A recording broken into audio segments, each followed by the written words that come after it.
দাগি team effort. এবং হ্যাঁ, আমার শুভাকাঙ্ক্ষী থাকবেই যাদেরকে অনেক সময় মনে হয় যে তারা আমার প্রতি একটা অন্য দৃষ্টি রাখে এবং দায়িত্ববোধের জায়গা থেকে আমি পারফর্ম করি। ঈদটা সিনেমাময় হয়ে উঠুক, আমার জায়গা থেকে তো আমি বলবোই দাগিময় হয়ে উঠ। কেমন দেখলাম এটা আসলে আমার মনে হয় যে আমাকে জিজ্ঞেস না করে দর্শকদের কাছে জিজ্ঞেস করলে আপনারা রিয়েল সিনারিওটা বুঝতে পারবেন। আর এটা একান্তই আমার ব্যক্তিগত ইচ্ছা যে আমি যত সিনেমাই করবো না কেন, আমি যাদের জন্য করি তাদের সাথে কুশল বিনিময় করতে, এটা আমার কাছে মনে হয় it's a one kind of responsibility. আমার এটা ভালো লাগে এবং এই জন্য আমি তাদেরকে দেখতে আসি, লুকিয়েছিলাম এবং তাদেরকে একটা ওয়েলকাম বা থ্যাঙ্কফুলনেসের জায়গা থেকে তাদেরকে একটু তাদের সামনে যাওয়া এবং তারপর চলে আসা। আর হচ্ছে যে এই সব কিছু মিলিয়ে হাউসফুল। আমরা একটু দেখছিলাম দূর থেকে আমাদের স্ক্রিনিংটা, এই ফার্স্ট টাইম আমি দেখলাম। প্রত্যেকটা পারফরমেন্সই আমার কাছে নতুন মনে হয়, নতুন করে নিজেকে সাজাতে হয়, তৈরি করতে হয়। অ্যান্ড এটা শুধুমাত্র আমার ক্রেডিট না, আমার the script writer, screen play আমার পাশে বসা, আমার ডিরেক্টর পাশে বসা, অ্যান্ড দ্য টিম, আমার প্রডিউসার শারিয়ার শাকিল পাশে বসা, আমার দোস্ত মানুষ। It's a team effort. এটা একা একজনের পক্ষে একলা পারফর্ম করে বেরোয় আসাও সম্ভব না। It's a Dagi team effort. এবং হ্যাঁ, আমার শুভাকাঙ্ক্ষী থাকবেই যাদেরকে অনেক সময় মনে হয় যে তারা আমার প্রতি একটা অন্য দৃষ্টি রাখে এবং দায়িত্ববোধের জায়গা থেকে আমি পারফর্ম করি। এবং গল্প নির্ভরের ক্ষেত্রেও আমার মনে হয় যে একটু পারফরমেন্স বেস যে গল্প চরিত্রগুলো, সেটা আমার পিক করতে ভালো লাগে, আমার ইচ্ছা হয়। তো সেই জায়গা থেকে আমার মনে হয় যে ওকে ফাইন, তাদের ভালো লাগা যদি বহিঃপ্রকাশ এভাবে ঘটে থাকে তাহলে থ্যাঙ্কফুল আমি তাদের জন্য। জি, এই দর্শকদের প্রতি আরো দায়িত্ব, যেহেতু আমার দর্শকদের প্রতি তো দায়িত্ব আছে, কিন্তু আমার নিজের প্রতিও আমার দায়িত্ব আছে অ্যাজ এ পারফর্মার। আমার এটা অনেকটা আমি বলি জিমের মতো, যে কেউ একজন করলে তার নিজেকে ক্রস করতে হবে। তার যে নিজের একটা পারফর্মারের যে জার্নি সেট করার একটা গোল থাকে, দর্শকরা পছন্দ করবে, কিন্তু নিজের প্রতি নিজের দায়িত্ববোধের জায়গা থেকে আমি এই দায়িত্ববোধের জায়গাটা নিজের মধ্যে তৈরি করি এবং সেই ধরনের গল্প আমি চাই বলেই সে ধরনের গল্প আমার কাছে আসে। আগে চাইতে হবে।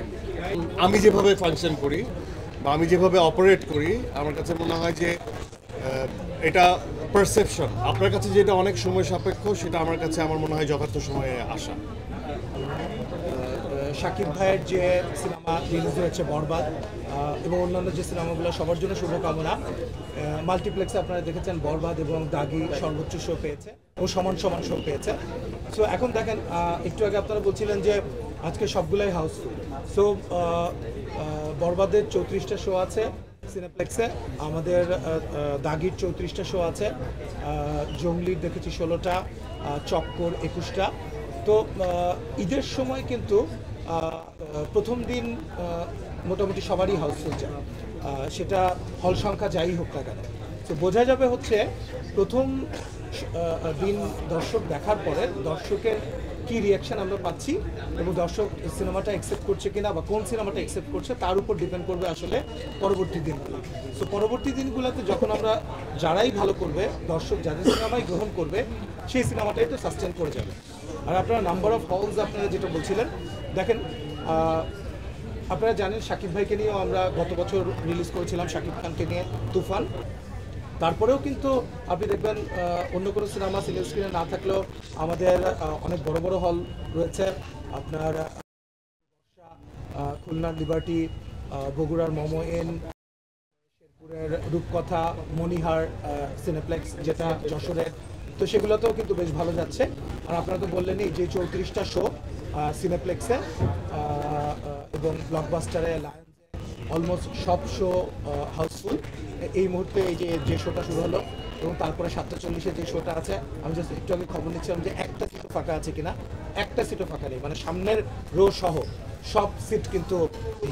এবং আপনারাই ওই যে নিশো যেটা বললো, আপনারা আসলে সিনেমাটা কেমন লেগেছে, দর্শকের অনেস্ট রিভিউ নেন আপনারা। সো যেই ছবি ভালো সেই ছবি দর্শকরা গ্রহণ করবে। দর্শকরা গ্রহণ করবে না সেই ছবি ঈদের দিন, ঈদের পর দিন, তারপর দিন আস্তে আস্তে গ্র্যাজুয়ালি কমতে থাকবে, আর যেটা সংখ্যা বাড়তে থাকবে। এবং সুড়ঙ্গের ক্ষেত্রেও যেটা ঘটেছিল, আমি যখন আমার প্রথম সিনেমা দিক থেকে আমি আপনাদেরকে বলতে পারি সিনেমার যে ধরনের রিভিউ পাচ্ছি আমরা এবং দর্শকের যে উৎসাহ উদ্দীপনা পাচ্ছি আমরা, থার্ড উইকে অ্যাটলিস্ট 50-60টা হল তো সিলভার স্ক্রিন যোগ হয়ে যাবে।